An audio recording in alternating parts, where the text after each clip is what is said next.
पाकिस्तान से भागने के लिए कुछ लोग इतने डेस्परेट हो जाते हैं कि वो अपनी रिसर्च पूरी नहीं करते और एक ऐसी जगह जा पहुंचते हैं जहां पर मौत और एडवेंचर का बॉर्डर मिलता है। शहजाद हसन साहब और शहजी। 1 घंटा पहले लैंड करने से दोस्त ने मुझे कहा कि हम यहाँ से भागेंगे। कंबोडिया एक स्कैम की दुनिया है। बैड बॉय बनूंगा मैं कंबोडिया जा। उस लड़की ने ड्रिंक किया, काफ़ी सारी ड्रंक होने के बाद उसने अपने बीएफ को कॉल की। जब वो मिलने के लिए गया तो उस लड़की ने मुझे तनासुर काट दिया उसका।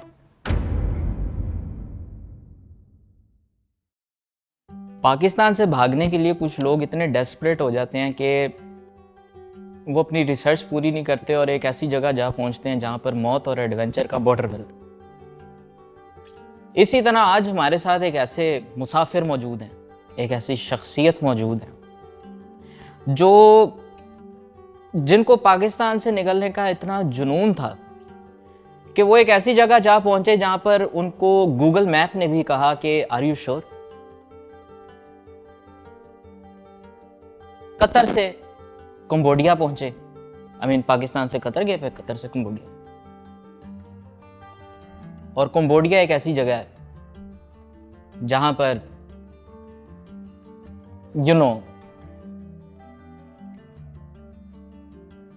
सब चलता है। इसलिए आज हम हमारे उस भाई से मिलते हैं जो एक मौत के शिकंजे से बाहर हैं। वेलकम शहजाद हसन साहब उर्फ शहजी। शहजी भाई कैसे हैं आप? शुक्र अल्लाह का, आप बताएं। शहजी भाई, क्या मौत पड़ी थी आप? क्या आपने कहा कि नहीं पाकिस्तान में अपॉर्चुनिटी है लेकिन इतनी नहीं है, why don't I go international? चलें, ऐसी बात नहीं है। बेसिकली 2 रीज़न्स हैं। मैं आपको 2 वजूहत बताता हूँ अपनी कि मैं क्यों गया हूँ। डन। पहली चीज़ ये कि इश्क हारे हम किस्मत ढूंढने चले। वाओ। ठीक है। दूसरी बात ये है कि मैं पाकिस्तान के हालात कुछ ऐसे हैं। बेसिकली मैंने सोचा कि चलो हम जाते हैं, थोड़ा सा चेंज करते हैं, एनवायरनमेंट चेंज होगा, ज़रा थोड़ा सा फील भी अच्छा होगा। सिर्फ एक वाइब लेने के लिए, और कोई रीज़न नहीं था। ठीक है। और यहाँ तक रिसर्च की बात है, रिसर्च मेरी पूरी थी। अच्छा। मुझे पता था कि वहाँ पर क्या होना है और क्या हो सकता है और मुझे क्या करना है। फिर भी कंबोडिया ही क्यों? कंबोडिया इसलिए कि बचपन से आदत थी कि कुछ एडवेंचर होना चाहिए लाइफ में ना, कुछ ऐसा ख़तरनाक होना चाहिए कि जिसको मैं देखूं और मुझे पता चले कि हाँ यार ये ख़तरनाक है, और जिसमें मुझे फील हो कि मेरा यहाँ से निकलना मुश्किल है और मैं निकलूँ वहाँ से। ज़हनी तवाज़ुन आपका ख़राब है, प्लीज़ कह सकते हैं। ठीक है। बहरहाल खैर, हमने डिसाइड किया कि हम जाएंगे जी, कंबोडिया जाएंगे और हम जाके अपना लक आजमाएंगे। हम में जो है आपके क्या कहते हैं, दोस्त वगैरह भी? ऑब्वियसली मेरे कुछ दोस्त मेरे साथ थे और हमें कुछ ट्रैवल एजेंट्स ने अप्रोच किया। उन्होंने हमें कहा कि जी हम आपको कंपनी के थ्रू लेकर जाएंगे, कंपनी सारा प्रोसेस करेगी, ईच एंड एवरीथिंग, सारे पैसे कंपनी बेयर करेगी, और हमें एक क्लिक मिल गया। मैं कि आपने एक लीगल, हाँ जी, तरीके से सब कुछ लीगल होगा और हमें चाहिए भी लीगल ही था। अब चूंकि हमने कंपनी में तो जाना नहीं था जिसमें वो बुला रहे थे, हमें पता था क्योंकि हमारी रिसर्च ऑलरेडी पूरी थी। अच्छा। हमने उनसे कहा कि जी हम कंपनी में जाएंगे।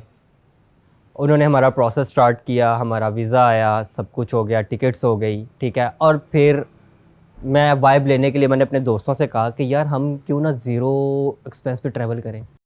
अच्छा। कि हम ऐसे जाएंगे कि जैसे हमारे पास 1 रुपया भी नहीं है और हमने लेके भी नहीं जाना, देखते हैं कि हम कैसे सर्वाइव करते हैं। और उन्होंने कहा हमारे पास तो वाकई नहीं है। मैं कि आ बैल मुझे मार। उन्होंने कहा हमारे पास तो वाकई नहीं है। मैं कहा डन है। हमने अकाउंट बैलेंस ज़ीरो किए, हमने अपने वॉलेट ज़ीरो किए, हमने 1 रुपया नहीं रखा और हम चल पड़े। अब जिस दिन हमारी फ़्लाइट थी उस दिन मैंने उस कंपनी से कहा कि देखें जी हमारी कतर में हमारा स्टे है, हाँ। 14 घंटे हमने स्टे करने और खाने के लिए पैसे नहीं है। मैंने उनसे पैसे लिए। मतलब कि आपने जिस कंपनी में जाना था जी, उन्हीं से आपने पैसे उसमें लिए। जाना नहीं था। एग्जैक्टली। और आपने उन्हीं से कहा कि उन्हीं से कहा। अब वो पैसा जो ट्रैवल एजेंट था उसने हमें पैसे दिए और उनका एक्सचेंज करवा लेना। मैं कहा वेल डन, इशू नहीं है। अब हम कतर गए हैं। कतर जाने के बाद हमने वो एक्सचेंज करवाया। एक्सचेंज करवाने के बाद हमें वहाँ पे मिल गया वोचर। हमें फूड वोचर मिला। हमें बताया गया कि आपको यहाँ से गाड़ी रिसीव करेगी, एक 7 स्टार होटल में लेके जाएगी। और 7 स्टार होटल सुनने के बाद हम लोग तो ढाबों पे चाय पीने वाले खुश हो गए। यार आज हम 7 स्टार होटल में जाएंगे, नहाने वाला टप होगा। क्या बड़ा खुश हम लोग। खैर हमें वो गाड़ी रिसीव करने आई, बड़ा प्रोटोकॉल मिला हमें एक 7 स्टार होटल में ले गए और हम लोग खुश, हम कह रहे थे कि हम जन्नत में आ गए हैं।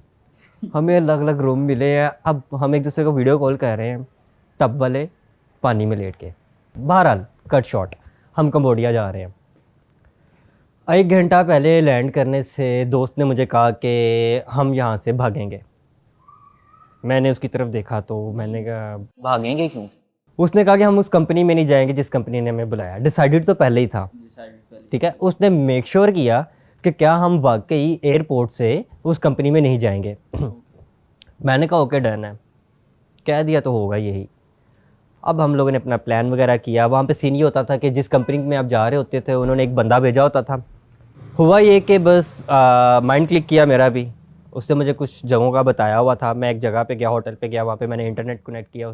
उतनी देर में उसने भी कहीं से इंटरनेट कनेक्ट कर लिया। हमने आपस में कांटेक्ट किया, उसको मैंने बताया मैं यहाँ पर हूँ, वो आया और हम फिनम पेन में थे तब। और कुछ दोस्त थे हमारे जो कि सियानक वेल में रहते थे।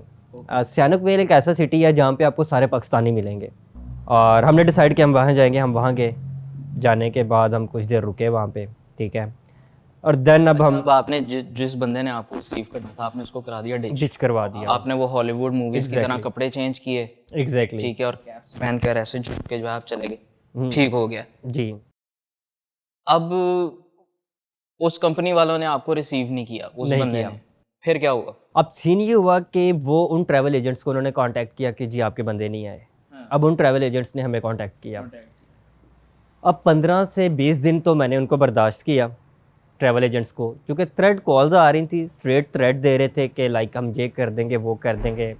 बहरहाल ठीक है, उसके करने के बाद फिर आप वेट करना कि दुआ करना कि मैं सही सलामत वापस आ जाऊँ। मतलब कि मामला लेकिन सेट हो गया और इस बात के ऊपर मामला सेट हो गया, सेटल्ड हो गया। आपने बताया कि आपको पता था कि कंबोडिया कैसा मुल्क है, ऑब्वियसली ह्यूमन ट्रैफिकिंग आम है वहाँ पे, गैंग्स हैं वहाँ पे, माफिया, स्मगलिंग, स्कैम, एक हर वक्त में चीज। 2 थे, अब 10 से ज़्यादा है। Mafia, yup, full godfather scene, yes exactly. ठीक हो गया। तो आपके साथ या आपके किसी जानने वाले के साथ, क्योंकि पाकिस्तान होते हैं यक, पाकिस्तानी यक होते हैं, लड़के यक हैं, ठीक है, ऐसे ही है। और उनको एक मौका मिल गया बाहर जाने का तो उन्होंने यकी मारनी है वहाँ पे। तो क्या आपके साथ कोई या आपके किसी जानने वाले के साथ कोई किसी ने ऐसी कोई यकी मारी है? आपके साथ नहीं, कि उधर किसी? वहाँ पे पाकिस्तानी होटल बहुत सारे थे और मेरे लिंक्स थे और मैंने उन्हीं होटल्स को यूज़ किया, ठीक है। और मैं इसी तरह अपने एक दोस्त के होटल पे बैठा हुआ था, ठीक है। तो वो थोड़ा बिजी था तो मैंने उसको कहा कि मैं आपका काउंटर देखता हूँ, डोंट वरी आप इजी रहें। तो इतनी देर में एक लड़का पाकिस्तानी आता है, वो उसको मैं जानता भी था, उससे पहले भी एक मेरी मुलाकात हो चुकी हुई थी। तो वो आया, उसने आके बैठा, तो मैंने जब उसको देखा तो मुझे उसकी सिचुएशन काफ़ी बैड लगी। उसके चेहरे की रंगत उड़ी हुई थी, ठीक है, उसके चेहरे पे निशान थे, उसके हाथों पे निशान थे, उसके बाजुओं पे निशान थे। और जब वो आके बैठा तो मैंने उससे पानी वगैरह पिलाया, तो वो काफ़ी डरा हुआ भी था। मैंने उससे पूछा कि तेरे साथ क्या सीन हुआ है? तो उसने कहा कि भाई मैं फंस गया था। मैंने कहा फंस गया था मतलब?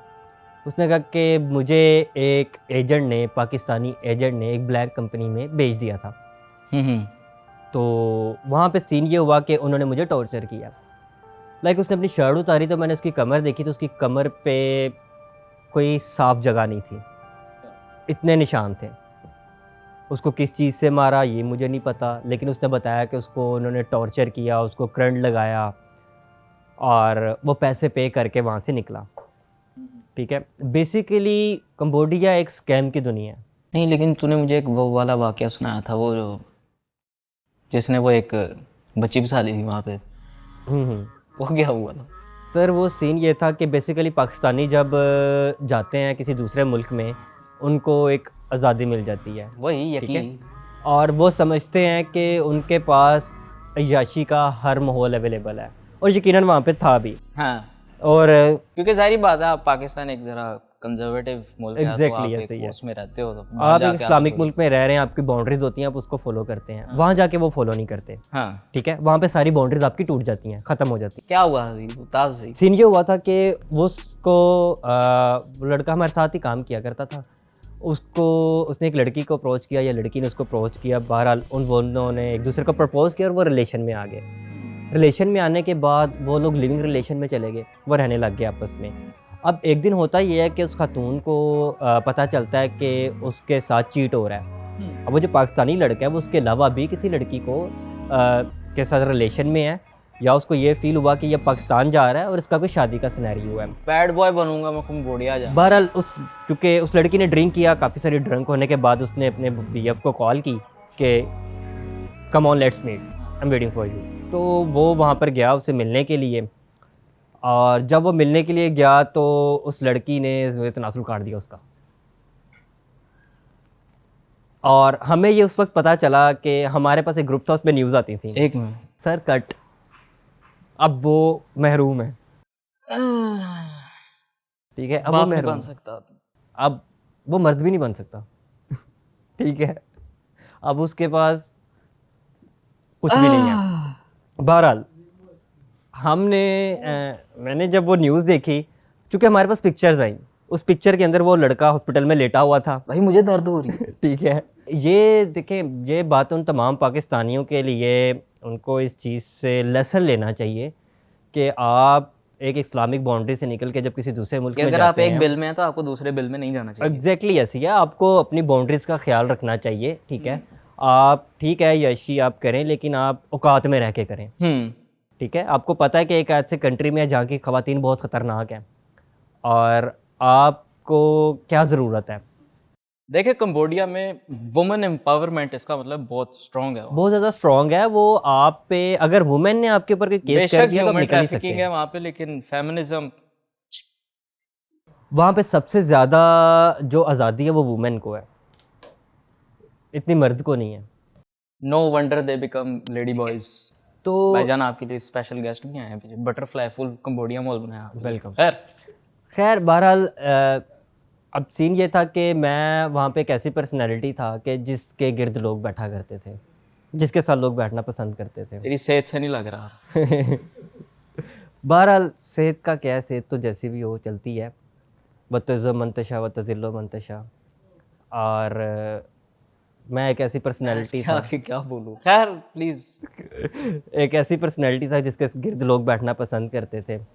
और मुझे इस बात की खुशी है कि मेरी चंद बातों से बहुत सारे लोगों ने अपनी बाउंड्रीज को समझा। मौसम भी खुल गया तेरी इस बात से मिल। शुक्रिया अल्लाह पाक। Thank you. तो लाइक वो मेरी रिस्पेक्ट किया करते थे, मैं उनकी रिस्पेक्ट किया करते थे, और मुझे इस बात की खुशी है कि मेरी वजह से वो बहुत सारे लोग, ये जो मैंने आपको वाक़या सुनाया, इस चीज़ से वो बहुत दूर थे। लाइक वो मेरे साथ आके डिस्कस किया करते थे कि शहजाद भाई, लाइक हम अकेले रह रहे हैं, सो हमें बताएं हम क्या करें, हम किस तरह से इन चीज़ों से बचें, ये करें। तो लाइक जैसे मैं आपको एक छोटी सी एग्जांपल देता हूँ। अब जैसे हम पाकिस्तान में होते हैं, पाकिस्तान में हमारा माइंड इस तरफ जाता ही नहीं है कि हमने स्पेशली खातून को जाके मिलना है, हमने उससे नहीं जाता है, पूरा पूरा होता है यहाँ पे भी। टेंशन बेशक होता तेरे होगा, साथ है, हम गरीब हैं, हमें नहीं पता। बेशक होता होगा, लेकिन आपको एक मेजोरिटी बात बता रहा हूँ कि हमारा एक सिनेरियो नहीं होता है कि मेजॉरिटी होता है जानी, मेजॉरिटी अब होता है। जैसे दोस्त होते हैं, हाँ। ठीक है, अब हमें पता था कि यार दोस्त हैं, वीकेंड हाँ, है ये हमारा, है। हम वीकेंड पे हम जहाँ बैठ रहे हैं, हम चाय पियेंगे, हम बात करेंगे, हमने मंडे टू फ्राइडे काम करना है, और वीकेंड हमारा दोस्तों के साथ गुजरेगा, हमारी वहाँ पे हेल्दी डिबेट्स होंगी, हम चाय पियेंगे। आप मसरूफ़ रहते हैं, आपको बहुत ज़्यादा रुझान नहीं होता। वहाँ पे सीन ये था कि आपको हर रोज़ इस चीज़ का रुझान होता था, आपके फुट स्टेप के ऊपर हर चीज़ अवेलेबल होती थी, और आपके हर चीज़ सामने है, आपको कुछ भी नहीं करना। मजबूत काम है ना ऊपर। ठीक है, आपको कुछ भी नहीं करना, आपको कोई मेहनत नहीं करनी पड़नी, आपको किसी लड़की को प्रपोज करने के लिए मेहनत नहीं करनी पड़ रही। ठीक है, आपके सामने वो खुद आ रही है। तो इस तरह के माहौल के अंदर अपने आप को बचाना ये एक चैलेंज होता है। और अल्हम्दुलिल्लाह अल्लाह का शुक्र है कि दोस्त भी कुछ अच्छे थे, और कुछ उन्होंने मुझे रिस्पेक्ट दी, मैंने उनको रिस्पेक्ट दी, उन्होंने मेरे से मैं सीखा, क्या, मैंने अपने उनसे अपनी सीखा। छोटी सी एक ठीक कम्युनिटी है, बना दी वहाँ और हमारा सीन ये होता था कि हम आपस में टाइम स्पेंड करते थे। अगर हम फ्री भी हैं तो हम उसमें डिबेट्स किया करते थे, हेल्दी डिबेट्स करना, और हम लोगों ने हमेशा यही सोचा कि हम कुछ अच्छा करेंगे। नो डाउट हम एक ऐसे कंट्री में हैं जहाँ पे स्कैमिंग के अलावा और कोई काम नहीं है, लेकिन हम ये कहते थे कि ऐसा मुमकिन नहीं है। ये तो हो गया आपके एडवेंचर्स वहाँ पे। जी। ठीक है, हम्म और आप इन चीज़ों से बच गए। हम्म। वापसी कैसे हुई तेरी? वापसी इस तरह से हुई कि कंबोडिया में बेसिकली एक दिन हमें न्यूज़ आती है कि कंबोडिया में रेड्स होना स्टार्ट हो गई हैं, ठीक है। अब सीन ये होता था कि अब हर कंपनी के अंदर स्कैम हो रहा था, हर बिल्डिंग के अंदर स्कैम हो रहा था, ठीक है। आप पाकिस्तानी होटल पे काम कर रहे हैं, आपको ये श्योरिटी होती थी कि चलो जी हम अभी ठीक हैं, हम एक अच्छा काम कर रहे हैं, लेकिन आप जिस कंपनी के सामने हैं तो आपको भी वो उठा लेंगे, ठीक है। आप उठाए गए हैं, आप को पुलिस ने पकड़ लिया, क्योंकि वो पुलिस आज ज़्यादा डेंजरस है। अगर उस पुलिस ने आपसे डिमांड कर लिया $5,000 या $10,000, तो वो आपको पे करने ही करने, वरना आप जेल में। As in for the like human trafficking, मतलब कि वो आपको अगवा करते थे या फिर क्या कहते हैं अपना, यहाँ से कोई एजेंट उसके साथ एक 2 नंबरी करता था और वहाँ पे जाके वो फंस गया। अच्छा, यहाँ पर ये मैं एक वाला- बात करना चाहूँगा कि सबसे ज़्यादा जो लोग बिके हैं ना कंबोडिया में, वो पाकिस्तानी बिके हैं, और उसकी वजह भी पाकिस्तानी है, क्योंकि पाकिस्तानी एजेंट्स हैं, वो अपने ही भाइयों को और यहाँ की ख़वातीन को, बहनों को वो वहाँ पे बेचते हैं। अब सीन ये होता है कि पाकिस्तानी ये समझते हैं कि जी हमें जॉब करनी है, ठीक है। वो किसी भी कंट्री में जाने से पहले उसकी रिसर्च नहीं करते, या किसी भी एजेंट के थ्रू जाने से पहले उस एजेंट्स की डिटेल्स नहीं लेते। हाँ हाँ। उनके पास उस एजेंट के साथ बात करने के लिए या उसके ख़िलाफ़ कोई बात करने के लिए कोई चीज़ नहीं होती। तो तेरा रेट क्या है वहाँ पे? सर $10,000, $15,000 तेरा 5,000 होना चाहिए वैसे, सेहत के साथ। डिपेंड करता है, हो सकता है $5,000 भी चलता है, ठीक है। जहाँ तक बात है एनक वाले की, वो $300 में भी बिक जाता मेरा शो है, इस पे ऐसी बातें नहीं कहनी। है, ठीक है। ये कट कर देना आप। ये कट कर देना फिर। अमर भाई, हाँ ये भी कट। चले ठीक है। हाँ, बहरहाल रेट्स चलते हैं ऐसे ही, वो एजेंट पे डिपेंड करता है, ऐसा नहीं है कि किसी बंदे का रेट है, कितना वो अपसेल कर दे। ठीक है। ये उस बंदे पे डिपेंड करता है, उस एजेंट पे डिपेंड करता है, उसको वो कंपनी पैसे कितने दे रही है। कुछ कंपनीज $300 $3,000 भी देती हैं, कुछ कंपनीज $5,000 भी देती हैं, और कुछ $10,000 भी देती हैं, ठीक है। अब ये जो मैं बात कर रही हूँ, सारी ब्लैक कंपनीज हैं। ब्लैक कंपनीज मीन जो कि रजिस्टर्ड नहीं है, जो बगैर कंबोडिया की गवर्नमेंट की इजाज़त के बगैर वहाँ पर घुसे हुए हैं, गवर्नमेंट की इजाज़त। ठीक है। और वो वहाँ पे स्कैम कर रहे हैं, छुपके कर रहे हैं, या विलाज में कर रहे हैं, बॉर्डर्स एरियाज में कर रहे हैं, वो होती हैं ब्लैक कंपनीज। उनके कंपाउंड्स बने होते हैं। यहाँ के लोगों के लिए ये चीज़ ज़रूरी है, ख़ासतौर पे इस पे तवज्जो देने की ज़रूरत है। आप अपने अगर सर्कल में देख रहे हैं कि कोई एजेंट बैठा हुआ है और वो अगर आपको कह रहा है कि जी हम कंबोडिया भेज रहे हैं, तो उसको फ़ौरन आप उसके ख़िलाफ़ कोई ना कोई कंप्लेन करें, क्योंकि वो कंबोडिया में उसको काम के लिए नहीं भेज रहा, वो उसको बेच रहा है। क्योंकि हमने, मेरे पास होटल पे एक लड़का आया, ठीक है, उसने कहा कि जी उसका कोई दोस्त था या भाई था या कज़न था, कहता है वो एक ब्लैक कंपनी में सेल हो गया, अब मैंने उसको निकलवाना है। अब वो अकेला लड़का उसको नहीं निकलवा सकता था, क्योंकि वो जो होटल वाले थे, अब वो मेरे जानने वाले भी थे, तो मैंने उनसे बात की, मैंने कहा यार इस तरह लड़का आया, तो वो कह रहा है कि कज़न या भाई उसका फंस गया हुआ है, तो उसको निकालना है। तो अब उस सीन ये होता है कि आपका अगर वहाँ पे होटल है ना, तो आप वहाँ पे रजिस्टर्ड होते हैं, तो आपकी वहाँ पे अथॉरिटी हो जाती है, आप पुलिस स्टेशन जाके कंप्लेन कर सकते हैं और उसकी वैल्यू होती है। तो जो होटल का ऑनर था, फिर मैंने उससे रिक्वेस्ट की, तो उसने कहा कि इशू नहीं है। उसने अपनी गाड़ी निकाली, अपनी गाड़ी निकाल के उसने उस लड़के को बैठाया, वो गए वहाँ पे एम्बेसी गए, एम्बेसी जाके उसने बात की और फिर उस लड़के को लेकर आया, और $3,000 उसने पे किए उसके बावजूद। तो ये सारे जो कारनामे हो रहे हैं, ये पाकिस्तान से लोग बाहर जा रहे हैं, एक तो जॉब ना होने की रीज़न है, लोग डेस्परेट हुए हैं, लोगों के पास काम नहीं है, ठीक है, लोग अपना घर नहीं बना पा रहे, और लोग खा नहीं पा रहे ठीक से, पी नहीं पा रहे, पैसे नहीं है उनके पास, तो उन लोगों ने ऐसे डिसीजन लेने ही लेने हैं। आपकी क्या एडवाइस है ऐसे लोगों के लिए? सर मेरी एडवाइस ये है उन लोगों के लिए कि देखें, आप सब्र करें, ठीक है, आप लीगल वेज को ढूंढें, ठीक है, आप एजेंट के थ्रू मत जाएं। आपने अगर जाना ही है, अब आपके पास, सर देखें आपके पास FIA है, आप जाएं उनके ऑफिस में, आप उनसे जाके पूछें सर मैं ये ट्रैवल करने लगा हूँ, आप मुझे बताएं क्या ये सेव है, वो आपको बताएंगे, आपकी पुलिस आपकी हेल्प करेगी। आपका अभी दौर चेंज हो गया हुआ है, आप देख रहे हैं हमारी पुलिस बड़ा काम कर रही है, ठीक है। आपने देखा होगा मोहसिन नकवी साहब एयरपोर्ट के ऊपर खुद गए हुए होते हैं, वो इन्हीं चीज़ों को देख रहे हैं। आप ये देख रहे होते हैं कि लोग डिपोर्ट हो रहे हैं एयरपोर्ट से, लाहौर एयरपोर्ट से वापस आ रहे हैं, उसकी रीज़न क्या होती है, कोई ना कोई डॉक्यूमेंट कम होता है, और वो आप ही के फ़ायदे के लिए है। अगर आपके पास कोई एक डॉक्यूमेंट कम है तो वो आपको नुकसान देगा वहाँ जाकर, या आप अपने मुल्क के लिए नुकसान बनेंगे या वो आपके लिए नुकसानदेह है। तो आप प्रॉपर लीगल वेज को फॉलो करें। आपके लिए एक एप्लीकेशन बना दिया गवर्नमेंट ने, आप उसको फॉलो करें। आपको नहीं समझ आ रही, आप ऑफिस चले जाएं एफआईए के, उनसे जाके पूछें सर ये मैं ट्रैवल कर रहा हूँ, वो आपको बताएंगे। आपसे नहीं रिसर्च हो पा रही, आप जिस कंपनी में जा रहे हैं आप नहीं उसको समझ पा रहे, आप उनसे कहें, वो आपको रिसर्च करके देंगे, वो आपके निकाल के देंगे। तो हम बहुत सारी कंपनीज ऐसी हैं जो आपको बुलाती हैं, बहुत सारे अच्छे ट्रैवल एजेंट्स हैं, कंपनीज हैं, आप उनसे मिलें। आप पाकिस्तान में पहले अपनी पाकिस्तान की रिसर्च तो पूरी कर लें। आपको पाकिस्तानी एजेंट का पता नहीं होता, आपको मुल्क का क्या पता होगा। बात तो सही है। तो मेन चीज़ ये है कि देखें, अब पुलिस इस पे काम भी कर रही है, और जितने भी ये पाकिस्तानी एजेंट्स जो इस तरह के काम कर रहे हैं, जो लोगों को बेच रहे हैं, लोगों की ज़िंदगियों के साथ खेल रहे हैं, एफआईए उनके पीछे पड़ गई हुई है। प्रॉपर एक्शन ले रही है। ठीक है, एफआईए प्रॉपर एक्शन ले रही है, और इंशाल्लाह मुझे उम्मीद है कि ये हालात मज़ीद बेहतर हो जाएंगे पाकिस्तान से। अब इंशाल्लाह आइंदा वक्त में लोग इस तरह से नहीं जाएंगे। सुन लिया भाई जान। और हमारा तो सीन ये था कि देखें, हमें पता था कि हमारे दोस्त हैं, होटल्स हैं, हम कहीं पे भी जॉब कर लेंगे। हाँ, ठीक है, मेरा दोस्त है, उनकी बार बार शॉप है वहाँ पे। ठीक है, एक दोस्त है उसका बार है वहाँ पे। ठीक है, और स्नूकर क्लब्स हैं। ठीक है, और एक दोस्त का वैसे होटल है। तो आपको कहीं पे भी जॉब मिल सकती है, आप उनके काउंटर पे, आप क्या नाम है, बाइक राइडर की, आपको जॉब मिल जाती है इजीली। नो डाउट सैलरी कम होती है, सिर्फ मेहनत ज़्यादा करनी पड़ती है ना। तो आप करें, आपको कौन कह रहा है कि आप वहाँ जाके स्कैम करें। बात तो सही है। ठीक है, अगर आपके लिंक्स हैं, आपको लगता है कि आपका एक अच्छा दोस्त है, वो आप उसके पास जाएंगे, उसने इन्वेस्ट किया हुआ है, ऑब्वियसली बात है वो भी चाहेगा कि उसका काम चले। ठीक है, लेकिन वो काम तब चलेगा जब पाकिस्तानी वहाँ पर होंगे। मसला ये कि पाकिस्तानी वहाँ जाने के बाद लालच ये करते हैं कि जी हमें बस किसी स्कैमिंग की कंपनी में जॉब मिले पैसा है और हम 1 महीने में अरबपति बन जाए। तो खैर भाइयों, सीन कुछ ऐसे है कि इससे हमें सबक ये मिलता है कि बाहर जाने की ख्वाहिश सबकी है, ठीक है, लेकिन किसी ऐसी जगह पे जाएं, जैसे भाई ने भी बताया कि लीगल थ्रू जाएं आप, और इस ख्वाहिश को आप ख्वाहिश ही रखें।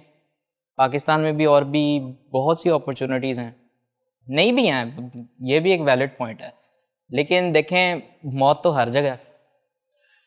बेहतर यह है कि आप अपने मुल्क में मरें, ना कि आप किसी दूसरे मुल्क में जाके जेल में, जंगलों में जाके कुत्ते की मौत मरें। इसी के साथ हम अपना एपिसोड एंड करते हैं। Be right back, safe travels if you live. और अगर आपने बाहर जाना है किसी ऐसे मुल्क में तो प्लीज़ कफन साथ लेके जाएं। Thank you.